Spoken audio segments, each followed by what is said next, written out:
On continue les lois de Hanouka. On s'était arrêté. Quelles sont les personnes qui doivent allumer ou pas allumer les bougies de Hanouka? On avait dit que tout le monde doit allumer, même les femmes, une femme qui habite toute seule, ou une jeune fille qui habite toute seule, ou des jeunes filles qui sont en coloc.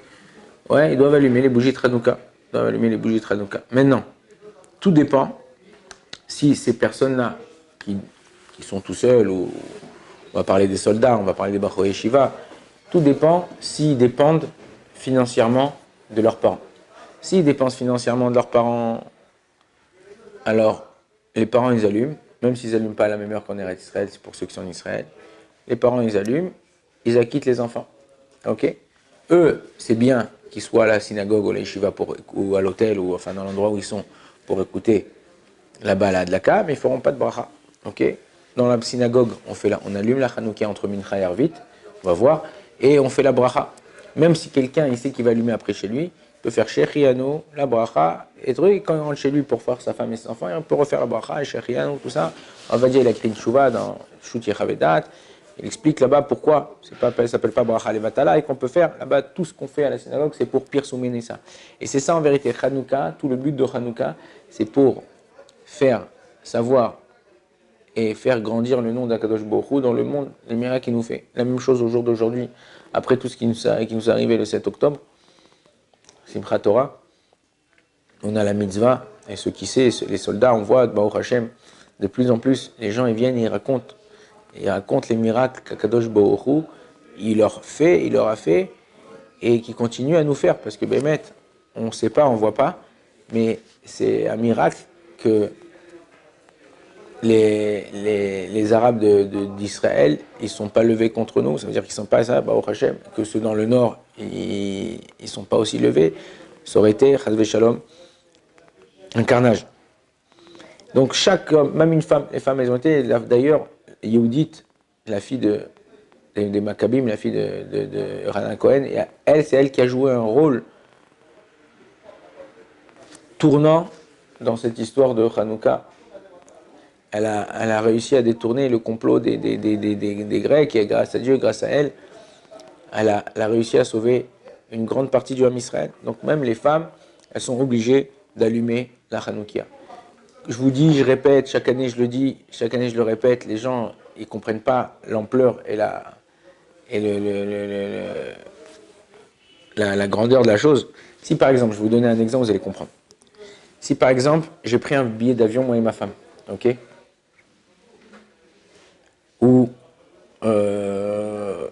Et on est obligé d'arriver à une certaine destination. Maintenant, moi, j'ai mis du retard à arriver à l'aéroport et ma femme, elle a déjà enregistré les bagages, tout ça.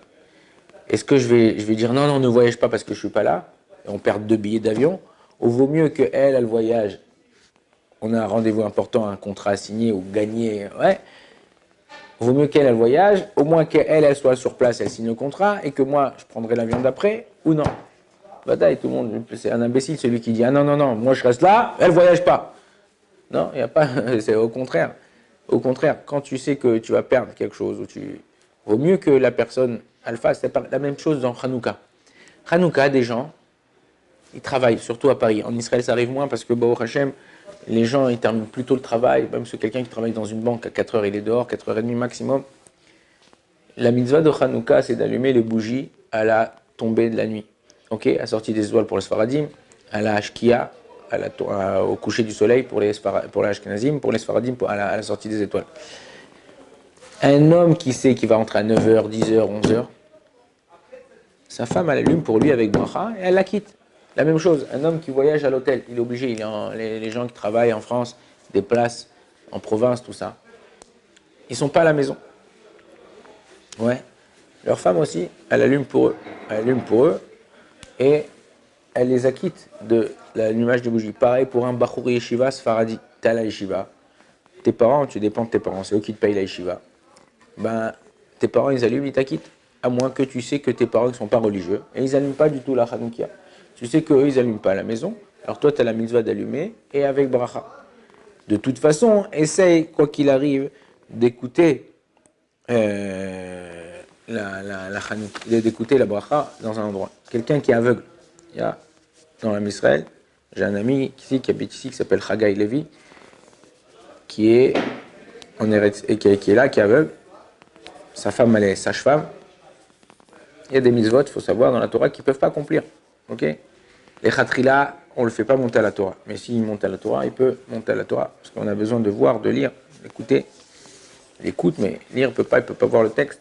Mais quand même, on peut le faire monter à la Torah. Le Hanoukia, Bémet, s'il est tout seul, il n'a pas de famille, ils arrivent à se débrouiller, Baruch Hashem, alors il pourra allumer, même avec bracha. Mais s'il a une femme, il vaut mieux que c'est sa femme qui allume et qu'il la quitte de l'allumage des bougies. La même chose, quelqu'un qui habite tout seul, il ne dépend pas, c'est lui qui paye son loyer, il travaille pour payer son loyer, il travaille pour payer ses charges, tout ça. Même si ses parents ils habitent à Paris, même si il a de la famille, il n'est pas encore marié, pour allumer avec bracha. Pourquoi? Parce que c'est chaque maison, ner, ish ou beto, comme ça écrit dans la halakha, chaque bougie avec chaque foyer, dans chaque foyer, une bougie pour chaque foyer, d'accord? Donc ça c'est très important. Préparation des bougies, ok? Préparation des bougies de la Hanoukia. Il y a une mitzvah dans la Torah, on la lit, enfin c'est une mitzvah, c'est embellir la mitzvah, on le lit tous les matins dans Asia Moshe. Ze Eli ve'anveu, ouais. Eloke, ouais, ve'rameneu. À Kadosh Baruch Hu, on a une mitzvah d'embellir. Tu fais une mitzvah, ok? Quand tu vas t'acheter une paire de baskets, ouais. Quand tu vas t'acheter une casquette, quand tu vas t'acheter une montre. Si le mec il te vend la montre et te dit voilà, tu veux t'acheter je sais pas moi, une belle montre, et tu vas l'acheter et tu dis, regardez, le mec il te dit je te la vends, mais voilà, je te dis il y a une petite rayure en bas dans la vitre. Tu dis non, donnez-moi une nouvelle. Non, mais c'est la dernière. Ah, non, moi j'attends. Tu vas pas la prendre, tu vas dire j'attends qu'il y ait une nouvelle, enfin qu'il y a la dernière, une jdida, ouais, une belle montre qui est, ouais, bah la même chose là. Quand tu fais une mitzvah, essaye de la faire bien, belle, embellir la mitzvah. Zé Eli, ça c'est mon Dieu, Vanveo, je vais embellir ce que je fais pour lui. Je vais faire la mitzvah d'une façon qui est bien. Donc c'est important. Le meilleur, le top, c'est d'allumer la Hanoukia dans une menorah en argent. Vous voyez, chez les Chassidim, les Ashkenazim, certains Sfaradim, c'est aussi une ségoula pour être riche, que d'allumer sur une Hanoukia en argent. De prendre une belle Hanoukia en argent et d'allumer la truc. Tu montres qu'à Kadosh Baruch Hu, d'ailleurs, les femmes ashkénazes, quand ils se marient, juste avant de se marier, au début du mariage, le mari leur achète des bougeoirs en argent, exprès, pour embellir la mitzvah de Shabbat, que ça soit... Aujourd'hui, l'argent, c'est pas comme l'or. Il y a des degrés, on verra, Bezrat Hashem dans la truc, il y a des degrés de Hanoukiot, mais c'est important. Ok, les bougies aussi, faire attention que ce soit des belles bougies, que c'est des bougies qui se ressemblent. Tu m'allumes pas une bougie avec de l'huile d'olive, une bougie en cire, tu dis bon je vais faire un style 2023, machin, un truc, un mixte. Ouais, non, tu allumes toutes les bougies pareil. C'est ça la beauté de la chose. Il y a des bougies qu'on avait quand j'étais jeune, ça existe encore je pense, c'est les bougies de toutes les couleurs en cire, très fines comme ça. Ça il faut faire attention parce que pas toujours elles durent une demi-heure. Le but de la bougie, c'est qu'elle dure minimum une demi-heure. Si elle ne dure pas une demi-heure, je fais la bracha dessus, je sais que je vais l'éteindre. Enfin, non, l'éteindre, on peut à partir du moment où on sait qu'elle a le potentiel de durer une demi-heure. Si je dois éteindre parce que je dois sortir, et Chazé Shalom, il ne doit pas avoir un incendie ou quoi que ce soit, ça, il n'y a pas de problème. Mais si je l'allume, et je la laisse allumer tout le temps où elle est allumée, mais elle ne va pas durer une demi-heure, la bracha, elle est vata. C'est une bracha en vain. Donc il faut faire attention que Bémet, chaque fois que je fais la mitzvah, de faire attention d'allumer. Combien de bougies on allume? Ouais. Alors, les Sfaradim, ils allument une bougie, et tous les jours, ils allument une autre bougie, et ça, pour tout le monde. D'accord? On est 10 à la maison, une bougie, le premier soir, le lendemain, 2 bougies, le surlendemain, 3 bougies, et comme ça on ajoute. Pourquoi? Ma'alim bakodesh ve'en moridin. On ajoute dans le sein, pour sanctifier, mais on descend pas. Ok, c'est la fameuse marloquette dans la Gemara, entre Beth Shammai et Beth Hillel. Est-ce on monte d'après les jours qui rentrent ou d'après les jours qui sortent? Ok, pour savoir combien il me reste de jours. Le premier jour, tu en as 8, le deuxième, il va me rester 7 jours de Hanouka. Non. Nous, on monte dans le Kodesh. Chez l'Ashkenazim, c'est un peu différent. Là-bas, tout enfant qui est arrivé à Gil Chinour, à âge d'éducation, 6-7 ans, qui comprend plus ou moins ce qu'il fait, ils allument Hanoukia. Ils sont 10 à la maison, 10 Hanoukiot. Premier soir, chacun une bougie. Deuxième soir, chacun 2 bougies. Troisième soir, chacun 2. Les khatrila vaut mieux allumer avec de l'huile d'olive. La Gemara, là-bas dans Shabbat, Kafalev, Kafbet, on parle de Hanouka. Elle dit, celui qui veut avoir des enfants Talmidei Chachamim, des enfants de Sadikim, il allume avec de l'huile d'olive. Pourquoi? Alors, est-ce qu'on allume avec de l'huile d'olive? Il y a en Israël, je ne sais pas si ça existe en France, je pense que oui, mais en Israël, ils te vendent 2 sortes d'huile d'olive. Il y a l'huile d'olive qui est consommable, avec laquelle on peut et manger, assaisonner et allumer des bougies. Et il y a l'huile d'olive qui n'est pas consommable. Ils t'écrivent en gros, la adlaka bilvad, juste pour allumer. Pourquoi? Parce que le pH de cette huile, l'huile d'olive, je ne sais pas si vous regardez, il y a une certaine acidité. Plus l'acidité elle est basse, plus l'huile d'olive vaut cher. Plus l'acidité elle est haute, donc plus on presse les olives, plus ce qui reste, après l'acidité elle est plus grande.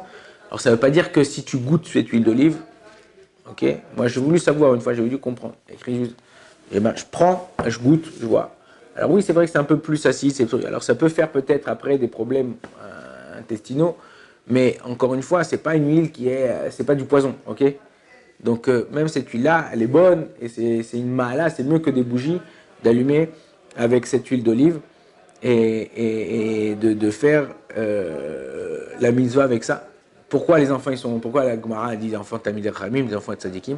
Parce que l'huile d'olive, elle représente la chorma. Ok, ça représente la sagesse. Pourquoi la sagesse? C'est ça qui est clair, c'est ça qui. Et le fait d'allumer ça, Shabbat et Hanouka, comme ça il dit Rashi, comme ça il dit le Mishnah Brura, comme ça il dit tout est possible, ben ça permet d'avoir ça donne, c'est une ségoula. Les gens cherchent des ségoulottes, ouais, voilà. Non, là c'est une ségoula, lui approuvé, tamponné, qui est écrit dans la Gemara, qui est écrit dans les poskim, dans les décisionnaires, que Bémet. Quelqu'un qui allume avec de l'huile d'olive, il aura des enfants de tzadikim. Baruch Adonai l'olam, amen, amen.